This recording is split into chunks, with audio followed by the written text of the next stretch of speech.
লেবু বেশি চিপলে যেমন তিতা হয়ে যায়, ঠিক তেমনি অতি বিরোধিতা আর গালাগালি করতে গিয়ে উল্টা বিপদে পড়েছে রাজনৈতিক প্রতিপক্ষরা।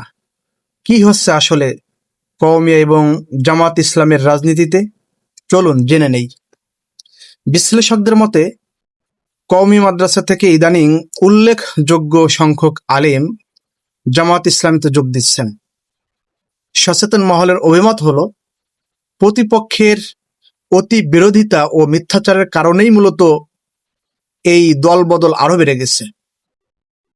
নেটিজেনরা বলছেন, ৮০-র দশকে কওমি রাজনীতির স্বর্ণযুগ থাকলেও কাদা ছড়াছড়ি আর ভাঙ্গনের কারণে আজ তাদের রাজনৈতিক অবস্থা কোথায় এসে ঠেকেছে তা একবার ভেবে দেখা দরকার। এখন প্রশ্ন হলো, কওমি অঙ্গন থেকে জামাত ইসলামীতে যোগদানের এই ধারাটি থেমে নাই, বরং দিন দিন ক্রমান্বয়ে বেড়েই চলছে। এই ক্রমবর্ধমান যোগদান কি দেশের রাজনৈতিক সমীকরণ বদলে দিবে? আপনার কি মনে হয়? কমেন্টে আপনার মতামত জানান আর ভিডিওটি শেয়ার করে সবাইকে দেখার সুযোগ করে দিন।